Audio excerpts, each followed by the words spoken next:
September 2nd, they passed a resolution approving the termination of an agreement related to condominium conversion at the Bridgecourt Apartments, which will remain as rental, as a rental project. As a result of that, the $1.4 million that had previously been deposited into the so-called trust fund for that project is now available to the city to use for other affordable housing projects. The September 16th council meeting was very short. Everything was on consent. The meeting lasted less than an hour, and there were no planning-related items on that agenda. In other news, I just want to remind you all that the annual Celebration of the Arts show is coming up. You should have a little postcard like this in front of you if you haven't seen it before.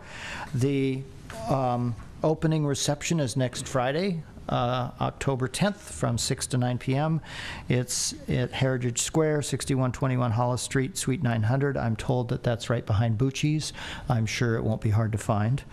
And then the show runs from October 11th to November 2nd. So I hope I'll see you all there.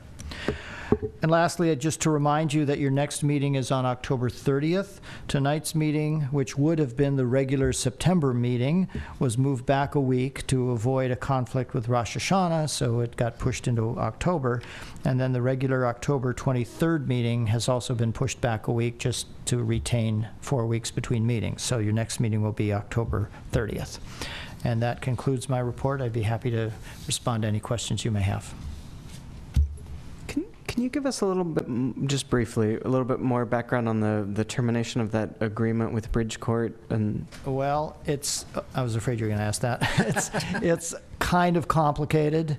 I'm not sure I can really do it justice, but back in 1995, when the Bridgecourt project was approved, there was an agreement that was made at the time that they needed to convert to condominiums within 15 years, and they were supposed to deposit money into a trust fund periodically. And if they decided not to convert, then they would forfeit the money that was in the trust fund.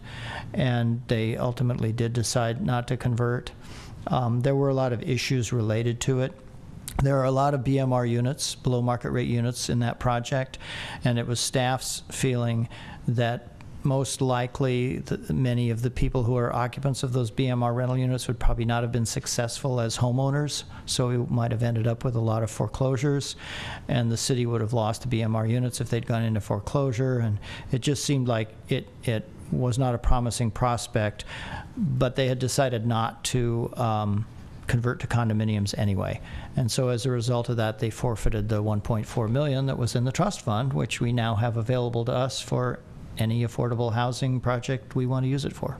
Was a condominium map previously recorded? No, a condo map, I don't believe a condo map has ever been recorded for that property.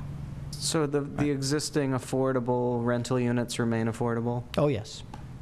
Yes, I think it's something like 40% in that project. So that does it have an impact on the housing element? No. No. Any other questions?